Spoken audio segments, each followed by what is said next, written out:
Previously on Dark Winter.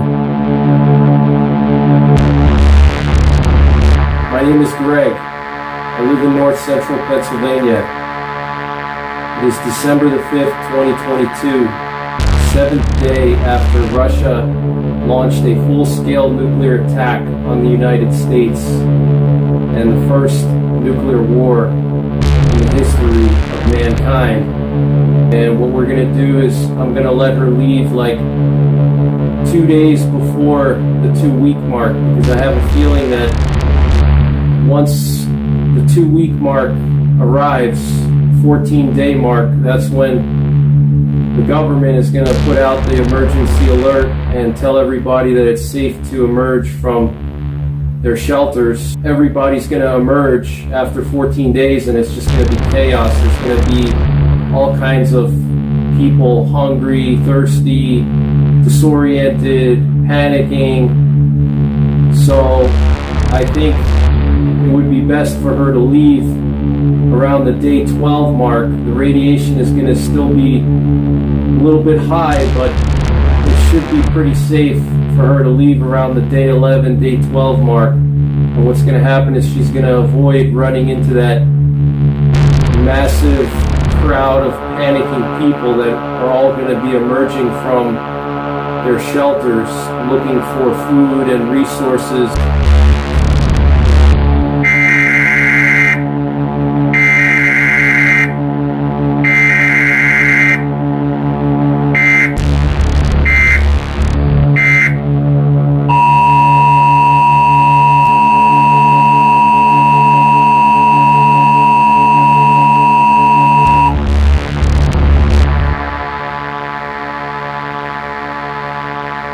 This is the emergency alert system. This is not a test. The President has authorized nationwide martial law, which includes the following restrictions to the general population: curfews from sunset to sunrise in cities of 100,000 or more, no gathering in public in groups of more than 10 people, no possession of firearms in public. Continuity of government plans are in effect. The President has authorized the military to seize control of any private industry needed for the survival of the nation, such as farming, mining, metallurgy, banking, and electrical distribution. So you hear that, guys? They're talking about martial law and the military being able to seize control of any industry that they deem necessary for the survival of the country. And that's how it all starts. That's how totalitarian governments start. So I'm going to try to call someone again on this ham radio here. I'm going to see if anybody answers. So here we go. Hello, is anyone out there? My name is Polar Bear. I repeat, my name is Polar Bear. I'm looking to connect with other survivors to share information. My location is the Allegheny Plateau of Pennsylvania. Please respond. Over.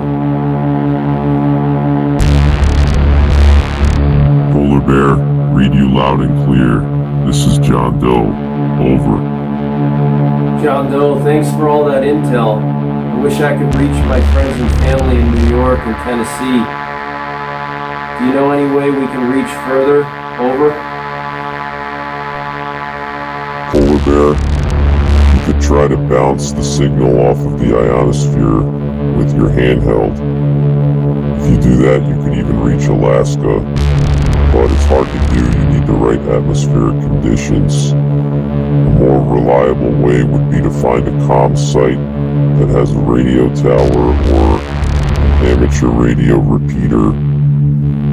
And if we could get one of those towers up and running, we could broadcast a distress signal that could potentially reach as far as New York or even further. Over. John Doe, wow. Well, there's a huge comm site nearby me. It's set up on the tallest mountain for 100 miles in all directions. John Doe, if you guide me through, I can do what needs to be done to get those towers up and running. Maybe we can broadcast a signal. Over. give you detailed instructions on what to do and what to look for.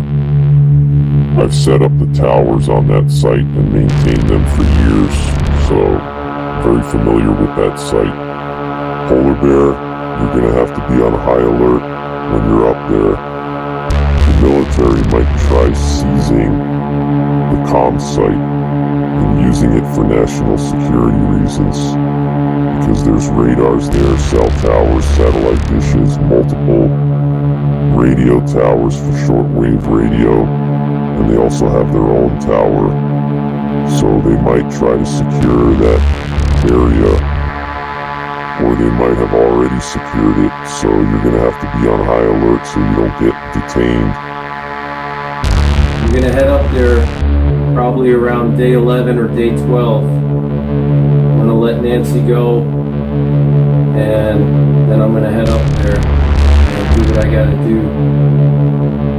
Should be pretty quiet out there. It's in a remote location, so it's all forested terrain. There's no real population nearby, and there's just going to be all kinds of chaos out there. Once people know the radiation subsided, you're going to have marauders, you're going to have gangs, you're going to have all kinds of psychopaths trying to act out all their fantasies, murderers, rapists, cannibals, all kinds of people. They're going to be wandering around. They know that there's not going to be much law and order, so it's going to be an opportunity for them to basically do whatever they want. So I think there's going to be all kinds of evil out there in the world when people emerge from their shelters, so I have to be on high alert.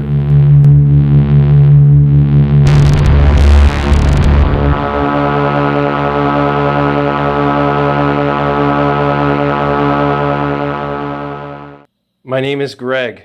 I live in north central Pennsylvania. It is December the 9th, 2022. Just 11 days after Russia launched a full-scale nuclear attack on the United States, and they launched over 1,000 nuclear warheads at my country. And I have one survivor who has been sheltering with me in my basement here. She got stranded on the highway. Her vehicle ran out of fuel. She took shelter in a big culvert, and she stayed there the first 2 days, and she didn't have any food and water. So after the first 2 days, she went out on foot, going door to door, asking people for help. And I was the first one to answer, I think. And she's been with me for the past few days. And it's just 3 days until the 2-week mark. And I expect the president and our government to announce that everybody can come out of their shelters in 3 days. So what I'm going to do is I'm going to set up Nancy, the survivor that's with me in my basement, with some items so she can go find her daughter in Pittsburgh. She was on her way home from Pittsburgh to New York City after visiting her daughter in college over the Thanksgiving break. So I'm going to set her up with a cheap 9mm pistol and a few boxes of ammo and some magazines. I'm going to give her some fuel for her Bronco, and thankfully her Bronco has a carburetor, so it was unaffected by the EMPs. So I'm going to give her 2.5 gallons of gas, which should get her to some place where she can get more gas. A lot of the gas stations are probably still full. And I gave her a siphon pump so she can siphon out gas from abandoned vehicles that she sees along the road.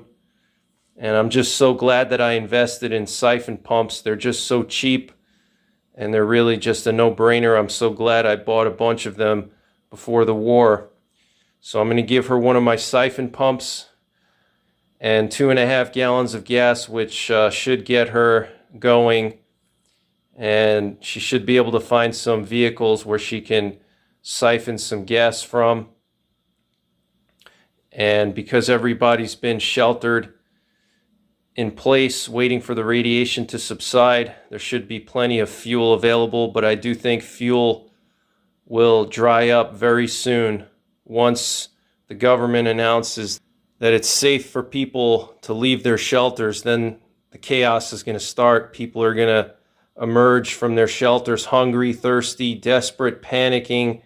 You're going to see all of the worst traits of people coming out in the coming weeks and months. Now, the government said they're going to set up food distribution points in every single state. All the National Guards of every single state are going to set up food distribution points, and they're also going to distribute water, medicine, and they're also going to have mobile hospitals that they're going to use to treat people that have radiation sickness or burns or any kind of crushing injuries from rubble that fell on them. So hopefully that will alleviate some of the panic, but you know, the worst in society are going to take advantage of the situation. All the sickos out there, the cannibals, the rapists, the pedophiles, all the worst in humanity, that most evil people are going to be roaming around because they know there's not going to be any law and order, and they're going to pursue all of their darkest fantasies. Murder, rape, you name it. So that's when chaos is really going to start. And I do anticipate large gangs of criminal elements, big groups of bandits or marauders. And I do think they're going to go house to house and take people's supplies, take people's weapons, rape people's wives and children. Unfortunately, I think it's going to happen. So all of that is coming soon. But before all of that happens, I want to set Nancy loose.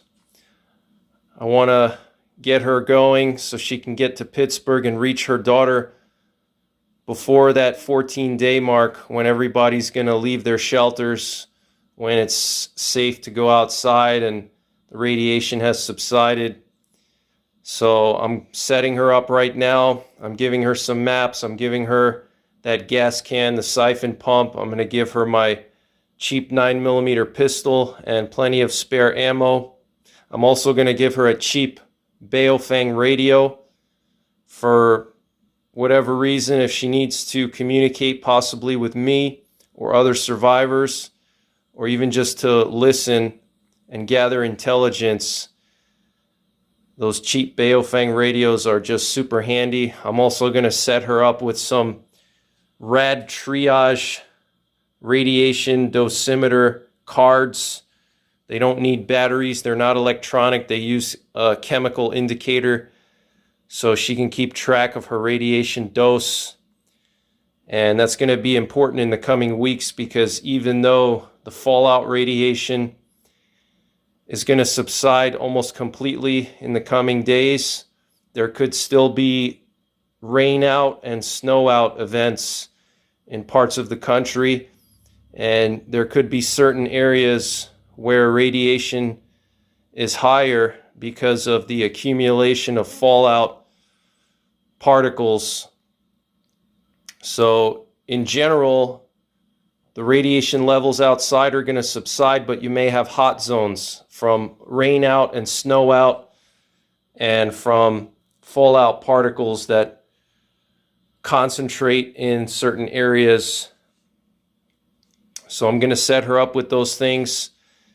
And tomorrow morning, day 12, I'm going to set her loose and wish her the best. I'm going to keep her in my prayers. I hope she finds her daughter. I gave her instructions on where she can meet me if she gets to Pittsburgh and it's not safe there and she wants to come back and get to a safe location. I gave her a rendezvous point that I would meet her at not too far from my house, but I didn't give her detailed instructions to my house because I don't want those instructions to fall into the wrong hands, and then my location is going to be compromised. And after I let her go, I'm going to proceed with my mission up to the radio tower. And this is my loadout. So I'm going to take my 300 Win Mag Ruger, and I have a suppressor on it here in case I do run into any trouble, whether it's marauders or some other threat. I want to keep my noise levels down. I'm going to bring my gas mask and spare filters. Of course, I got to bring a survival knife with a fire starter. I have a spotlight over there so I can see long distances at night and light up an area far away from me. And I have a red filter on that spotlight. I have my Rock Island 1911 chambered in 10mm, also with a suppressor to keep noise levels down if I do have to defend myself. I have my snow camo because I do anticipate there being snow outside, even though I haven't been outside for a few days. So I have some snow camo pants and a snow camo poncho. And then here I just have my pack. And so I expect this to be a quick in and out mission. The radar tower is only a few miles away, but it's in some pretty rough country. I have to climb up some mountains, and there's some really dense vegetation. And if there's snow on the ground, it's going to take me several hours just to get there, even though it's only a few miles away. I don't anticipate covering more than 1 mile per hour in that type of terrain. So it's going to be a few hours to get there, and then if everything goes well, a few hours to get back. And what I'm going to do is I'm going to make my approach at night. Once I get closer to the radio tower, I'm going to wait for the sun to go down, and I'm going to hit that radio tower at night under the cover of darkness in case there's any military patrols there or any marauders that have seized control of the radio tower. I don't want to become somebody's prisoner of war. Okay, so this is a solo mission. I won't have backup. I'm just by myself. So I'm trying to select the most reliable weapons possible. That's why I'm selecting this 300 Win Mag bolt action rifle, because I want reliability over volume of fire. And that's why I'm selecting this 10mm. Has a little bit more punch and suppressors on both of these weapons to keep the noise down.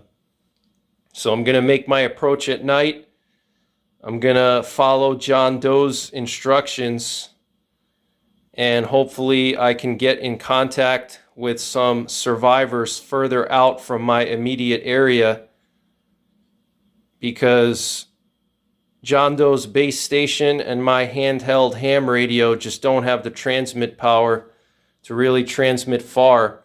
And he said there's also a satellite dish up there, and with the satellite dish we could possibly extend our signal across the country and reach other survivors across the country, provided that the satellites haven't been destroyed by the EMP. So this is my loadout. I'm going to hit it tomorrow midday. I'm going to start working my way up there, and I want to get close to the radar tower right before nightfall, and then I'm going to wait for the sun to go down, and I'm going to hit the radio tower under the cover of darkness. I'm going to infiltrate and exfiltrate under darkness, and then make my way back and hopefully not run into any trouble. I have to get back here in time before the day 14 mark, when the government is going to announce that it's safe for everybody to come out, because I do anticipate a lot of desperate, hungry people coming to my door and, possibly trying to break into my home to get supplies and resources. So I want to be here no later than day 13. So I have a whole day to prepare and set up fortifications. I didn't get a chance to set up fortifications yet because I've had to stay down here to minimize my radiation exposure. And what I'm going to do is I'm going to take the sandbags that I used for my shelter the first 2 days when I sheltered in my cellar. I'm going to use those sandbags to build some basic ballistic barriers. I'm going to create safe zones around my house, and I'm going to pile up sandbags in certain areas that I want to protect from stray bullets or even direct fire into my house. So that's going to be my big plan. I'll probably have to start filling up more sandbags. And my goal is to pile up sandbags all around my house, on the inside of my house, all around. And I want to board up all of my doors, and I want to board up my windows. And I'm just going to leave one escape route out of my house, which I'm not sure what that's going to be yet. But a good thing I have plenty of plywood that I have pre-cut to the size of my windows. So I already have the plywood pre-cut ready to go.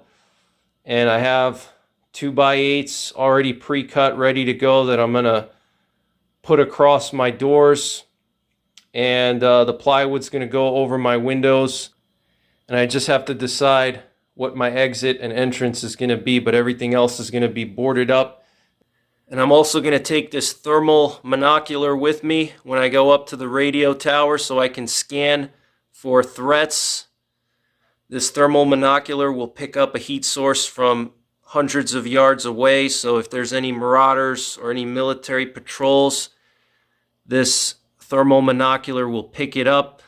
And all of my lights, including this light that I'm using, have red filters or red LEDs that I can switch to, so this way I can maintain good light discipline and keep my night vision. Okay, maintain my visual purple. So I'm going to hit it tomorrow. I'm going to keep Nancy in my prayers, and I'm going to pray to God that I don't run into any trouble when I get up to that radio tower. All right, guys. I just looked at the map and I'm almost at the radio tower. I'm just waiting for it to get a little bit darker before I push out and get closer to the radio tower. I'm in this really thick grove of conifer trees, and it's a good area to just chill out for a minute, catch my breath. You know, walking through this deep snow, it's a lot harder than I thought because the snow got a little bit crusty. There were a couple of days where the temperature went like just a degree or two above freezing.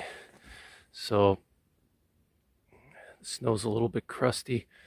It's hard to walk on, and I didn't bring my snowshoes, so it's probably about 6 inches of snow. So I'm just hanging out here in these conifers for now. I'm just gonna wait here until it gets a little bit darker because I gotta cross this big open area to get to the radio tower. So I want to cross that open area when it's a little bit darker. I don't want to go through there when it's bright because someone could possibly see me. So, you know, I've been hearing some helicopters and planes flying over, so I hope there's no military here. I hope they didn't take control of the radio tower. But so far, no signs of people. I haven't seen anybody here. The woods are just super silent. I haven't seen any human tracks or anything. I've been hiking probably about 5 miles already. So I'm pretty exhausted, especially walking through this snow. It's very tiring. But we're almost there, about half a mile from the radio tower. So we're going to make our approach at night, so this way nobody sees us. And I'm going to do what John Doe told me to do. But It's pretty cold out here. It's not super cold because it's still early winter, but it's still pretty cold. It's probably a couple of degrees below freezing, but it's not super cold. But as you can see, a lot of snow on the ground. So these conifers are excellent because they're just so thick. I can hide in here, and you know, if anybody does follow me, I can go in here and hide out and try to lose them in here if somebody follows me. And this is a great shelter spot also if I have to spend the night for whatever reason. Hopefully I don't have to. I'm hoping I can just get up to that tower, do what I have to do, and then come back. But if I do have to spend the night, these conifers are just natural shelter here, so I don't have to build anything. It's just natural shelter. All I have to do is just go underneath one of these trees and just shelter here. But I have been hearing planes and helicopters, so I hope the military didn't show up. So, but no signs of marauders or any people. I think it's just too cold for people to be out here. I'm probably the only one, but wait, what's that? I think I hear another helicopter. Yeah, there's another helicopter. Wow. I don't know what's going on over here, guys. I don't know what's going on. But there's another helicopter flying over. Yeah, I can hear it right now. Wow. So we're just gonna sit tight here, wait for that helicopter to pass. I'm gonna push through these conifers slowly and then work my way towards the radio tower. Yeah, there's that helicopter. It's flying over right now.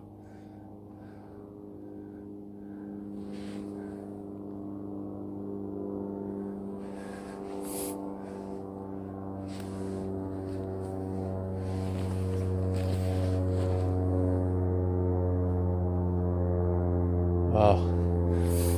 Looks like the military's probably keeping an eye on these towers. Maybe they're flying recon patrols, just keeping an eye on the towers.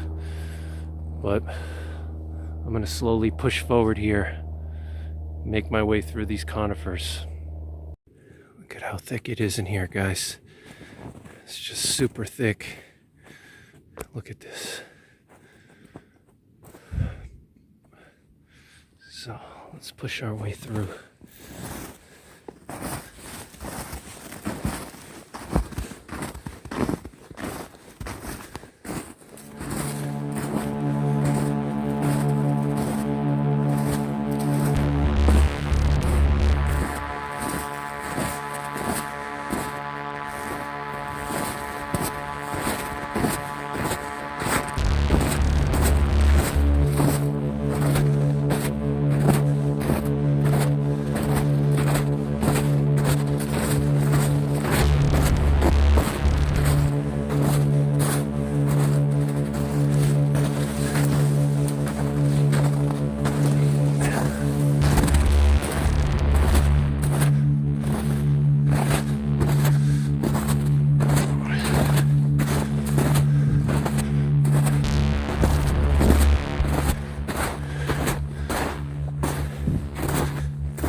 So this is where I've been waiting. There's another plane flying over. I'm telling you, the military's keeping an eye on this place.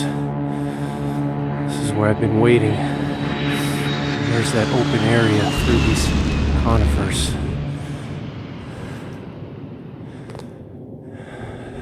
see it's really dense in here. Just show you guys this open field.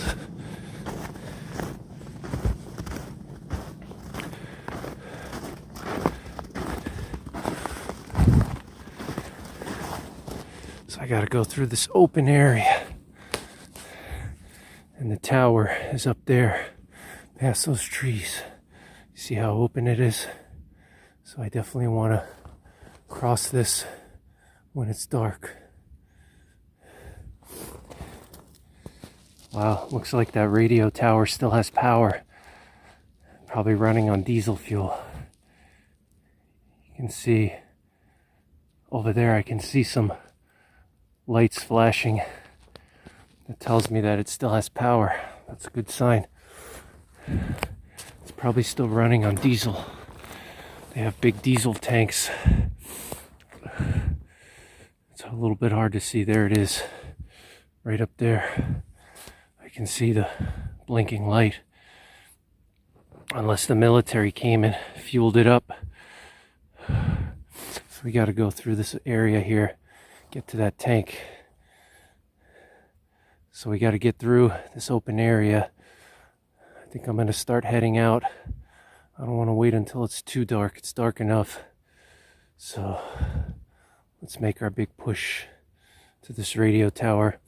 And John Doe, what he told me to do was get a cassette and an old tape recorder or tape player. And I'm going to just play a recording that I made and turn the mic on and just broadcast with a old school cassette player. I'm going to put the cassette in, press play, and just let it run until the batteries drain out. So I should get a signal out for at least, I'm sure it'll probably run for at least a couple hours, if not a day or two. So I'm glad I got one of those old school cassette players. So I just recorded myself. I recorded a little message for any survivors that would hear it, but this is a really powerful tower. This is the highest mountain in over 100 miles in all directions. So I'm sure the signal will reach pretty far. You know, hopefully it'll reach New York. Maybe I can reach Hudson Valley prepping and survival. But yeah, it looks like it has fuel. You can see the light blinking right up there. So it's either still running on diesel or they refueled it. The military must have came and refueled the diesel. I wouldn't be surprised if that's what they did after a couple of days, because those tanks, they'll only last for a couple of days. Probably like 2 or 3 days before you got to refuel the diesel for the generator. So they must have came in after a couple of days and refueled the generator to keep that tower going so they could broadcast whatever they need to broadcast and keep communications open. So, all right, I'm going to push through this area now, guys.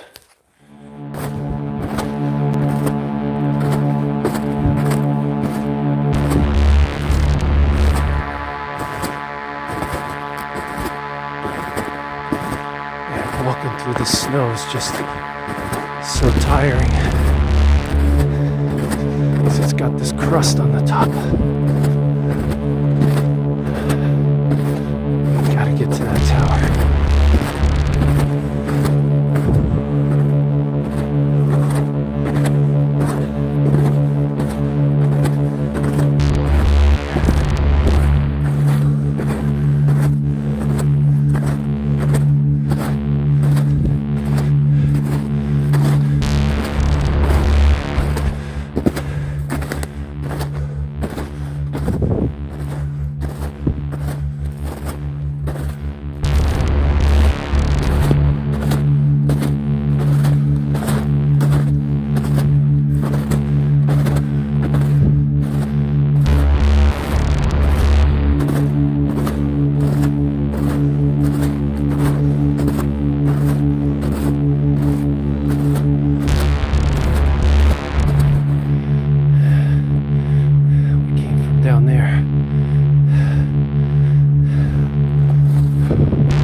tower. Right there.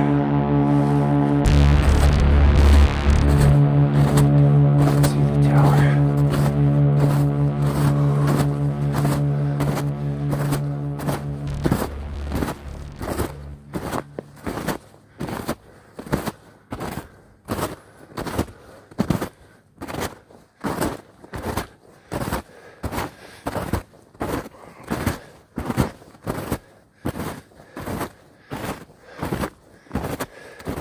I hate being in this open area.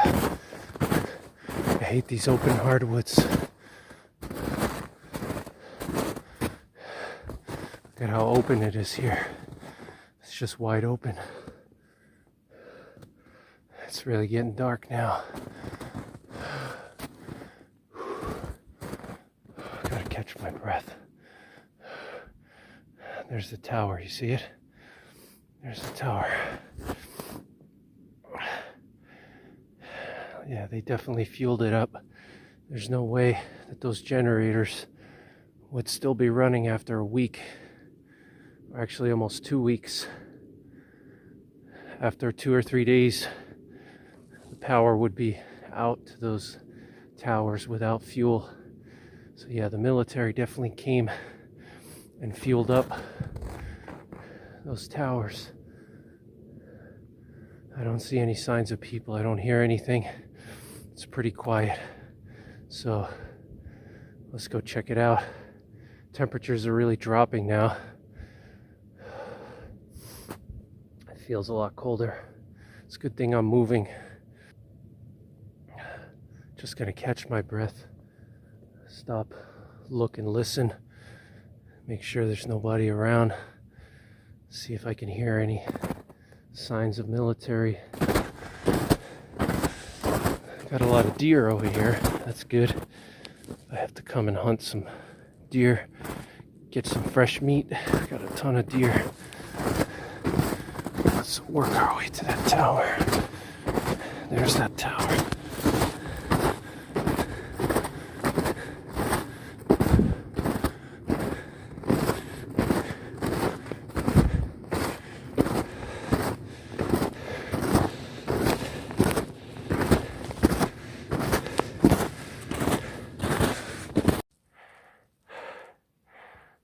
There's the tower, guys. Just gotta climb up this last hill. Got a lot of thick mountain laurel here. Gotta get through this mountain laurel. Very, very thick stuff. It's like a wall. Really thick, but there it is. Probably just a couple 100 yards away. Now, this laurel's good because I can hide in it right on the edge of this field. Look. So I came from all the way down there.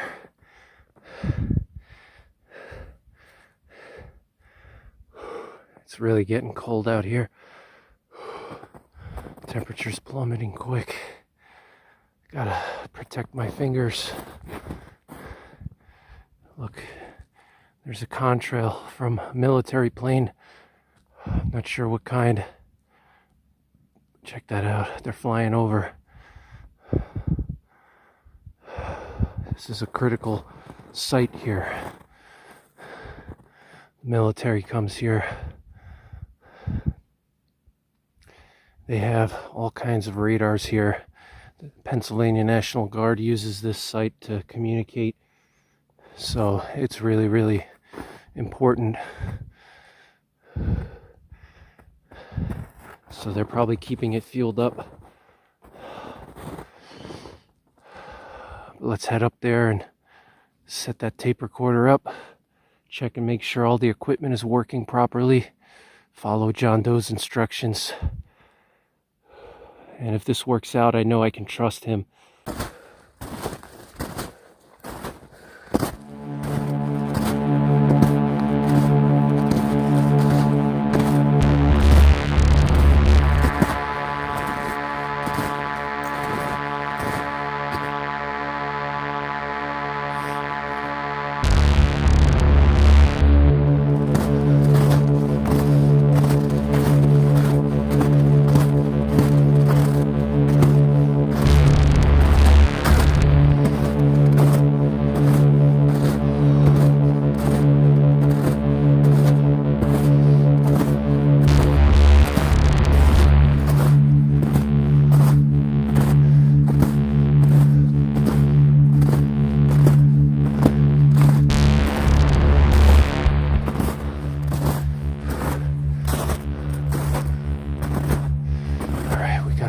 this thick mountain laurel now.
Get up there out of breath. I'm gonna stay low through these rhododendrons. It's really thick in here, as you can see. So I'm gonna stay low. There's the tower. I'm gonna catch my breath.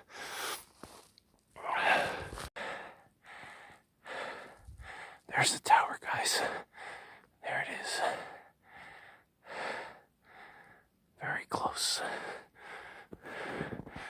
Gotta get through these rhododendrons. Gotta stay low. I haven't heard any choppers or planes recently. I don't hear any signs of people. Gotta make a very careful approach. Alright.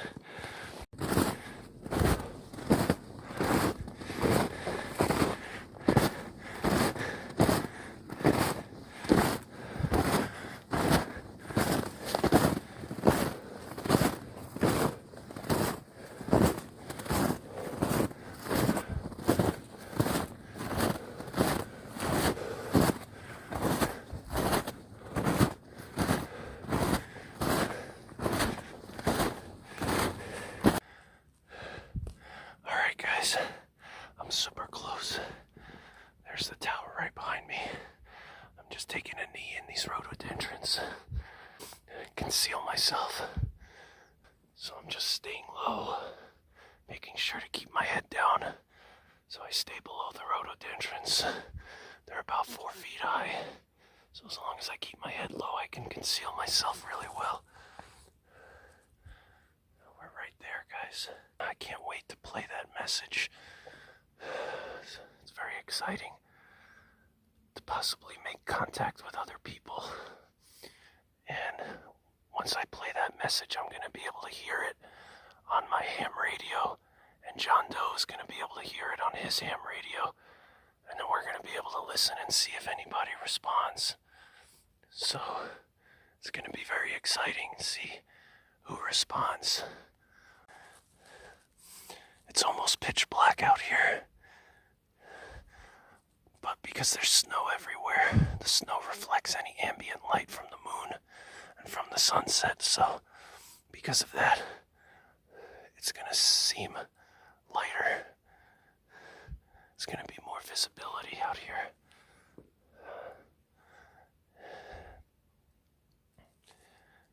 And I've been monitoring my radiation dose. So far, it hasn't jumped up a lot. It's up to 47 millisieverts, so I'm good. But I want to get back home as quickly as possible. I want to set up that tape player.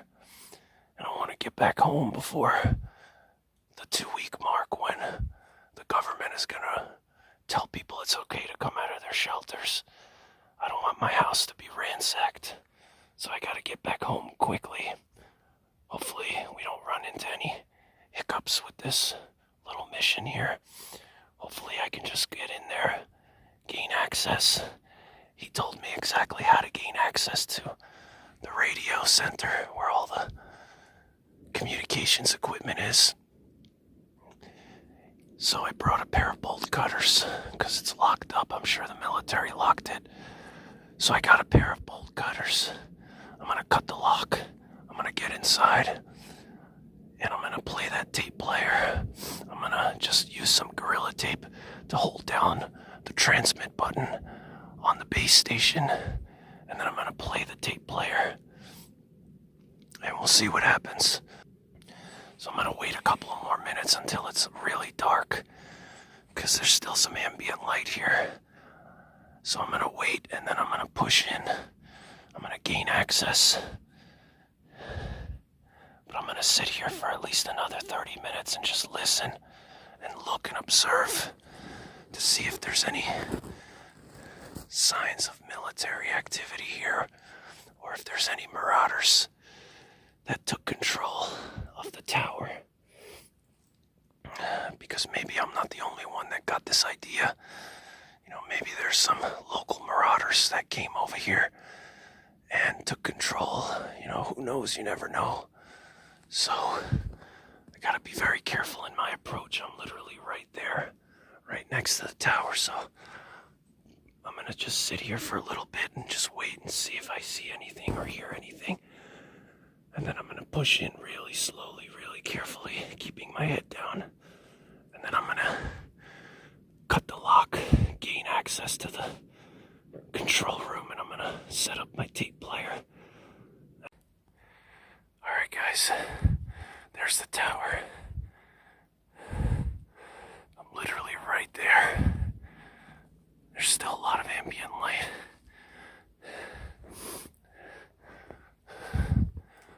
I'm literally just 100 feet away. So I'm just gonna stop and listen for a minute and see if I hear any signs of people. So far I haven't heard anything, I haven't seen anything. I haven't seen any tracks or anything like that. So, gotta use a flashlight now so I can see what I'm doing.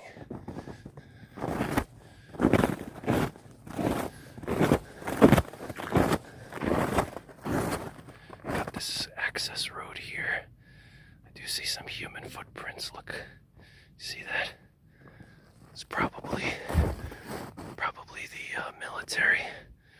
They probably came in and were checking up on it. I don't see any tire tracks though, so they probably haven't been up here in a while. But this looks like some kind of a foot patrol. It's probably military patrolling the tower. There's the tower right there. I'm sure they're definitely patrolling it.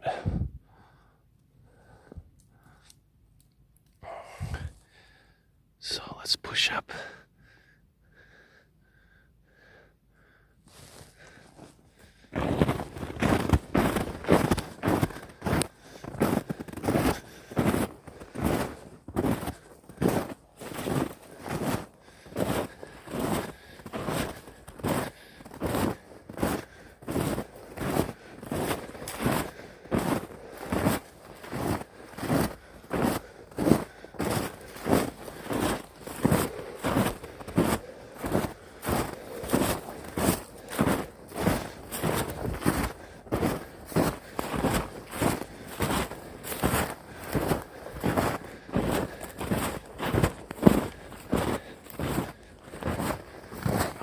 Some tires here. There's the control room.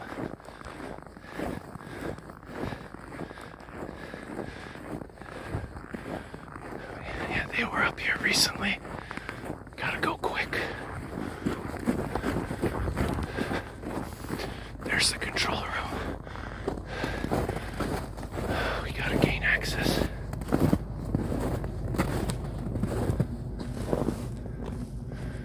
This lock. They even have a satellite dish up here. Check this out.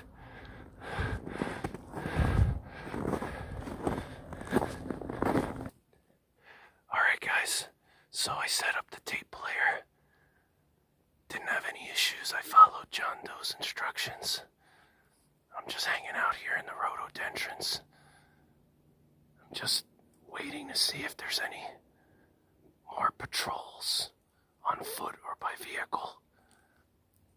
And then I'm gonna push out, head back home. I got a 5-mile hike. I gotta hike in the dark. Good thing I have a few flashlights with spare batteries, but I got a 5-mile hike back home in the dark. So I'm just gonna catch my breath a little bit. I'm gonna stop, look, and listen. And I don't see any signs of military or any kind of marauders. I don't see any other tracks besides those 2 tracks and the vehicle tracks. So I didn't have any issues setting up the tape player. John Doe's instructions were perfect. So I'm gonna head back now in a couple of minutes. I'm gonna stay really quiet because the snow is really crunchy. Alright guys, I'm about halfway home, and there's a pack of coyotes or wolves that's following me. I don't know if you guys can hear that, but they're definitely following me. Oh crap, you hear that? They're getting really close. Shit.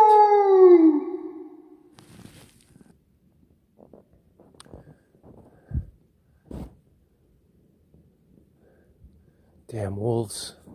Never knew there were wolves in Pennsylvania.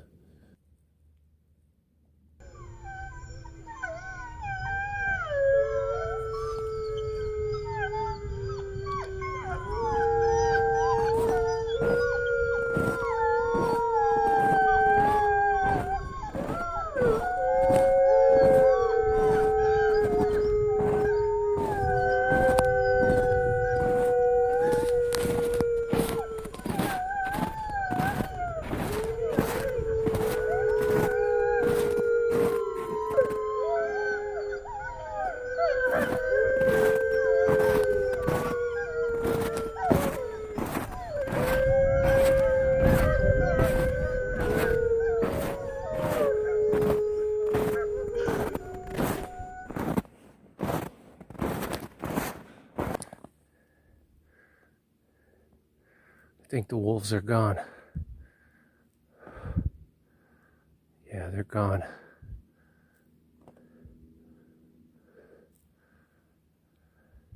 Almost home.